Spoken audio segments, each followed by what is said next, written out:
Hi. So I've decided that it would be a good idea for us to meet outside today because I want to do some drills with those inference forms that we've just learned. And I know that drills can sometimes be stressful, especially when the speed of the drill starts to increase a little bit. But I want you to kind of relax, flow with it. The nice part about videotaping these things is that you can always, stop and go back. So there's really no pressure. But I do want us to practice with these inference forms to really drill them because I think that is the best way to get them firmly tattooed on the inside of your brain, which is exactly what you want to do. And I should also tell you that I myself do not respond well to time pressure at all. True story. When I was in graduate school, some people thought that my name was Adona because when they would ask me what my name was, I would think for a bit and then I would say, Adona. Then they would say, pleased to meet you, Adona. And then I would have to say, swear to goodness, no, actually my name is just Dona. I said, first because I needed to think of it. I do not respond well to time pressure. So if you find this challenging, that's okay. The idea is that you want to overlearn these forms so that you don't need to think about them at all. Got it? So, quick review. We've seen two valid argument forms and two invalid argument forms. And by the way, I will sometimes say argument forms or inference forms. It means the same thing. The two valid inference forms are if front, then back, front, therefore back. So if I say an if then, and then I say the front part, and I conclude the back part, you're good. So if you listen for what I'm going to say next, if I say the front part of the if then next, probably it's going to be good because probably I'll say the back part next and it will be valid. Another valid inference form is if front, then back, opposite of back, therefore opposite of front, right? If Max is a poodle, then Max is a dog. Max is not a dog, so Max can't be a poodle. So listen to the if-then sentence, and then if the next thing I say is the opposite of the back part, probably the conclusion will be the opposite of the front part, and it will be valid, right? Those are the two valid inference forms. If front, then back, front, therefore back. If front, then back, opposite of back, therefore opposite of front. Valid. The two invalid inference forms are if front, then back, back, therefore front. You can't go like the opposite direction. So listen to my if-then sentence, and if the next thing I say is just the back part, not the opposite of the back, but just the back part, chances are I'm going the wrong way down that one-way road, and it's going to be invalid. Another one would be if front, then back, opposite of front, therefore opposite of back. That's also invalid. So when I say the if then, listen to what I say next. And if the next thing I say is the opposite of the front part, it's probably going to be an invalid inference because I'm probably going to be incorrectly concluding the opposite of the back.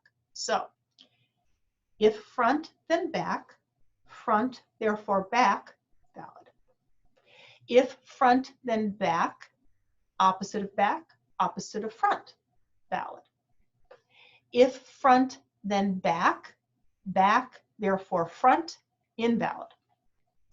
If front, then back, opposite of front, therefore opposite of back, invalid.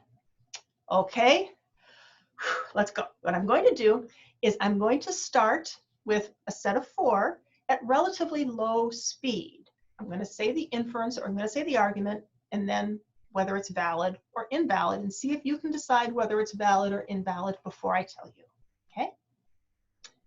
If P, then Q, P, therefore Q, valid. If P, then Q, opposite of Q, therefore opposite of P, valid. If P, then Q, Q, therefore P, invalid. If P, then Q, opposite of P, therefore opposite of Q. Invalid. Okay? Let's do another 4 at roughly that same speed. Different letters. If A, then B, B, therefore A. Invalid. If A, then B, opposite of B, therefore opposite of A. Valid. If A, then B, A, therefore B. Valid. If A, then B, opposite of A, therefore opposite of B. Invalid. Okay. Let's do another 4, roughly the same speed, different letters. If X, then Y, Y, therefore X. Invalid. If X, then Y, X, therefore Y. Valid. If X, then Y, opposite of X, therefore opposite of Y. Invalid. If X, then Y, opposite of Y, therefore opposite of X. Valid. Okay, shake it out. Let's do another 4. I'll do P and Q this time, and I'll turn the speed up just a notch. If P, then Q, Q, therefore P. Invalid. If P, then Q, P, therefore Q. Valid. If P, then Q, opposite P, therefore opposite Q. Invalid. If P, then Q, opposite Q, therefore opposite P. Valid. Okay, let's do 4 more at roughly that speed, different letters. If A, then B, B, therefore A. Invalid. If A, then B, opposite B, therefore opposite A. Valid. If A, then B, A, therefore B. Valid. If A, then B, opposite A, therefore opposite B. Invalid. Okay, do you want to do one more? I really hope I haven't made any mistakes.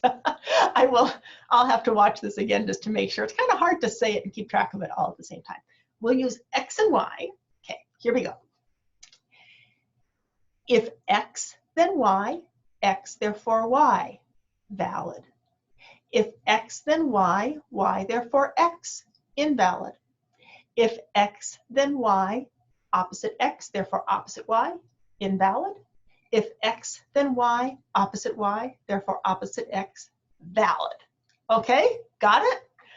So hopefully you're starting to feel a little more comfortable with these forms. The goal is to just be able to know them so that you can apply them without needing to go through the poodle dog thing. But remember, you can always go through the poodle dog thing. And remember, this is not the land speed trials. And remember, if you found this difficult, it could just be because you don't respond well for time pressure. And I'm with you there. So anyhow, I hope you kind of found it kind of fun. You can come back, do this again. Next time, we will actually apply these forms to a real live argument. See you then.